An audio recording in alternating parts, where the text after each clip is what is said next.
Bonjour à tous. Eh bien, prenons encore un instant ce matin pour lire et méditer un deuxième passage du livre du ciel de Luisa Picaretta. Au nom du Père qui m'a créé, du Fils qui m'a sauvé et du Saint-Esprit qui me sanctifie. Amen. Jésus, je me plonge en toi, dans ta divine volonté. Je m'unis à toi, je m'identifie à toi, je me fusionne en toi et je te supplie bien de me remplir à ras-bord de ce que tu es, de ta présence, de ton Esprit Saint, de ta force, de ta joie, de ta paix. Donne-moi bien toutes tes grâces, toutes tes bénédictions, tout ce que tu veux vraiment pour que mon âme bien puisse ne vivre que par toi, que pour toi et qu'en toi. Je veux vraiment, Jésus, être un instrument de paix, d'amour et de miséricorde pour te servir. Je voudrais que chacune des secondes de ma vie bien, puisse te plaire et qu'elle puisse t'être offerte bien, comme un milliard d'actes d'amour pour toi, Jésus, pour ton Père, pour le Saint-Esprit, au nom de tous les hommes, vraiment de tous les temps, comme si toute l'humanité entière t'aimait à travers ma vie que je t'offre, Seigneur.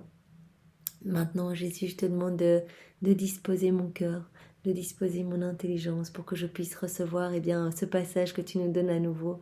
Nous savons combien ces passages sont précieux et combien ils nous édifient, ils nous purifient, ils nous amènent à ne désirer que toi, Seigneur. Ils nous font grandir en sainteté alors que pas un mot ne se perde, Seigneur.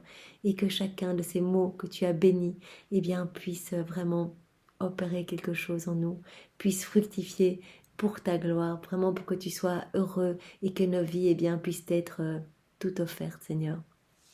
Parle maintenant à travers ma bouche, envoie-moi ton Esprit Saint, Jésus, que je reste toujours dans ta vérité. Alors, nous avons le passage maintenant du 20 mai 1918. C'est Louisa qui parle. Poursuivant dans mon état habituel, je disais à mon doux Jésus, comme je voudrais posséder tes désirs, ton amour, tes affections, ton cœur, etc. pour pouvoir désirer et aimer comme toi, Jésus. Alors mon toujours aimable Jésus me dit, ma fille, je n'ai ni désir, ni affection, tout est concentré dans ma volonté. Donc ça ne sert à rien de désirer le cœur de Jésus, ses désirs, ses affections, parce qu'en fait tout est concentré, tout est repris, toute son essence divine se trouve dans sa divine volonté. Donc vraiment nous devons nous atteler à ne désirer que sa divine volonté. Ma volonté est tout pour moi. On désire une chose si on ne l'a pas. Cependant, dans ma volonté, je peux tout faire. Donc Jésus n'a pas de désir puisque dans sa volonté, il y a tout, tout est plénitude. Celui qui n'a pas l'amour peut désirer l'amour, mais dans ma volonté se trouve la plénitude, la source de l'amour. Donc vraiment, c'est dans sa divine volonté qu'il y a la source à la perfection de toutes les vertus, de toutes les grâces, de toutes les bénédictions. Étant infini, je peux, par un simple acte de ma volonté, disposer de tous les biens et les répandre sur tous. Par un simple acte de sa volonté, il peut faire ce qu'il veut dans le passé, dans le présent et dans le futur. Il peut disposer de tout ce qu'il veut, etc. Si j'avais des désirs, je ne serais pas parfaitement heureux. Il me manquerait quelque chose. Je serais un être fini. Or, Dieu est infini. Je possède tout et par conséquent, je suis heureux et je peux rendre chacun heureux. Donc vraiment, Jésus nous appelle ici, à travers cet enseignement à Louisa, à venir lui demander la grâce de la vie dans sa divine volonté, parce que c'est dans sa divine volonté que nous allons trouver la plénitude de toutes les vertus que nous recherchons. Et nous allons trouver la plénitude de la joie, de la paix profonde, du pardon, de l'amour. Nous allons trouver tout à la perfection. Être infini signifie être capable de tout faire, de tout posséder et de rendre tout le monde heureux. Donc Jésus veut rendre chacun de nous heureux. Il nous aime infiniment et il nous dit, mais qu'est-ce que vous voulez ? Venez, vous voulez la paix ? Eh bien, venez à moi. C'est moi la paix, je vais vous la donner. Vous voulez quoi ? La joie ? Venez à moi. C'est moi la joie, je suis la source infinie de toute joie, de tout bonheur. Venez à moi, je vais vous rendre heureux. Je vais vous donner vraiment quelque chose de profond, je vais venir nourrir votre âme. Qu'est-ce que vous voulez ? Venez à moi. Ouvrez juste votre cœur et laissez-moi m'occuper de tout. C'est moi qui vais venir déverser toutes ces grâces dans votre âme. Malheureusement, nous le savons, eh bien, les hommes très souvent ferment leur cœur, sont froids, indifférents, ne veulent pas de l'amour de Dieu, ne vont pas chercher eh bien, ce qu'ils recherchent.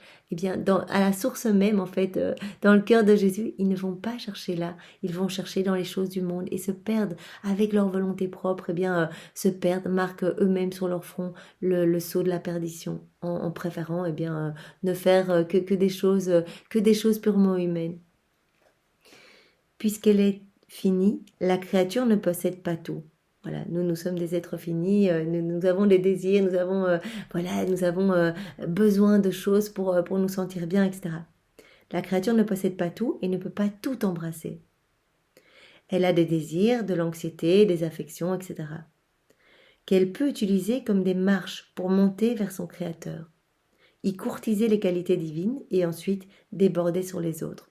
Donc il y a moyen, à partir de ce que nous ressentons, puisque nous sommes des êtres finis, il dit il y a moyen eh bien, de gravir les échelons pour pouvoir aller courtiser, eh bien, demander deux, trois vertus, deux, trois qualités divines pour pouvoir nous en remplir et les faire déborder sur les autres.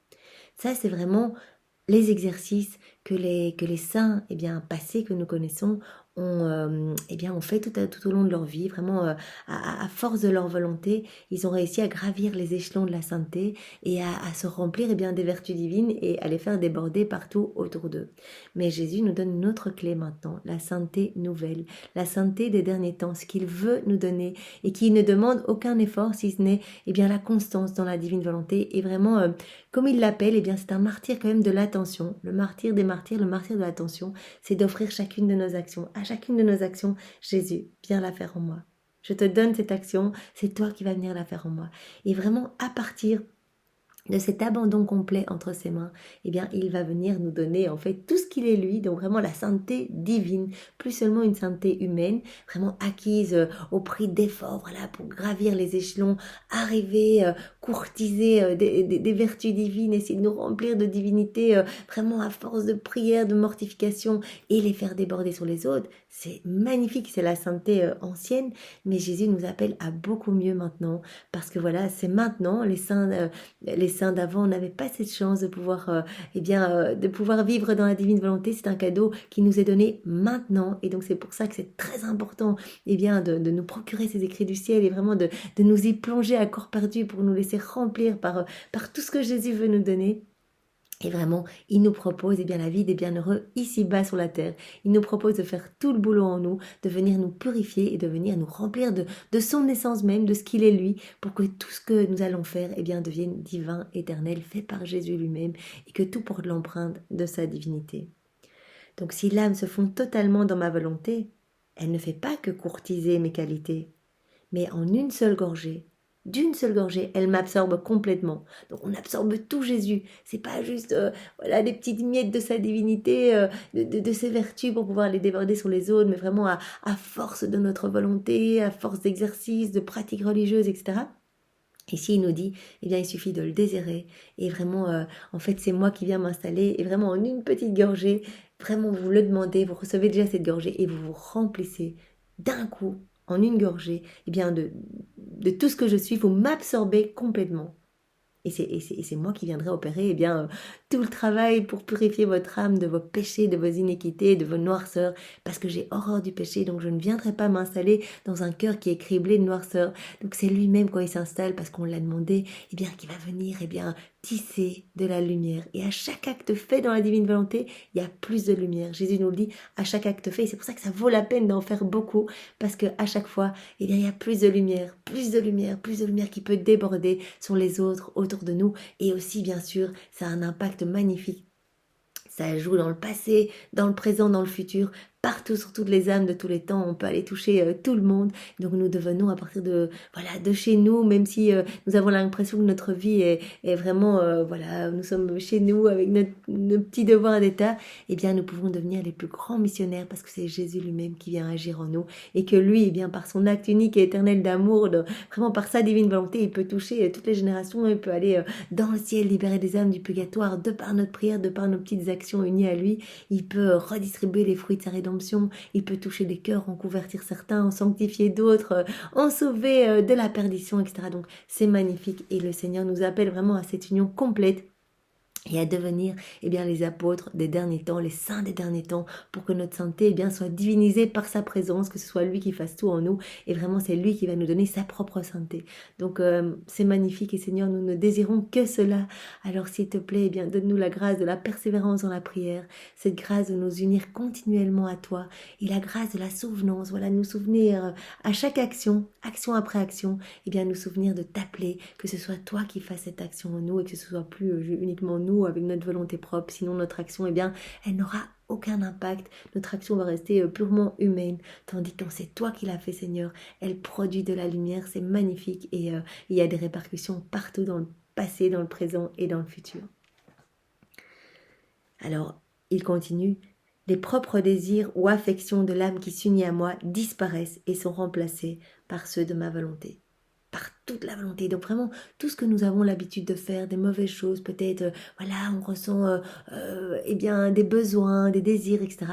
Des affections, des afflictions, tout cela va être gommé. Le Seigneur va venir gommer nos imperfections, mais va aussi gommer nos désirs, notre soif, de certaines choses. Le Seigneur va nous remplir tellement, va nous donner tellement le sentiment de plénitude, puisque c'est lui qui va s'installer, c'est incroyable, le Seigneur va s'installer avec le Père et le Saint-Esprit dans notre âme. Et donc c'est pour cela que nous avions vu dans un passage, je me rappelle, dans le tome 11, donc il y a quelques semaines, que voilà, quand on vit dans la divine volonté, on n'a plus besoin de rien du tout. Parce qu'on a ce sentiment de plénitude qui est réel, puisque Jésus nous donne tout. Il nous dit, voilà, tout vous appartient. Vous pouvez vous servir, prendre ma joie, ma paix, ma patience, toutes mes qualités, vous pouvez les prendre, je vous les donne. Je vous les donne et devenez, par grâce, ce que je suis par nature. C'est ce qu'il a fait avec sa maman qui est devenue vraiment sainte, vraiment la toute pure, la toute sainte, la toute merveilleuse, parce qu'elle a reçu par grâce ce que Jésus est par nature.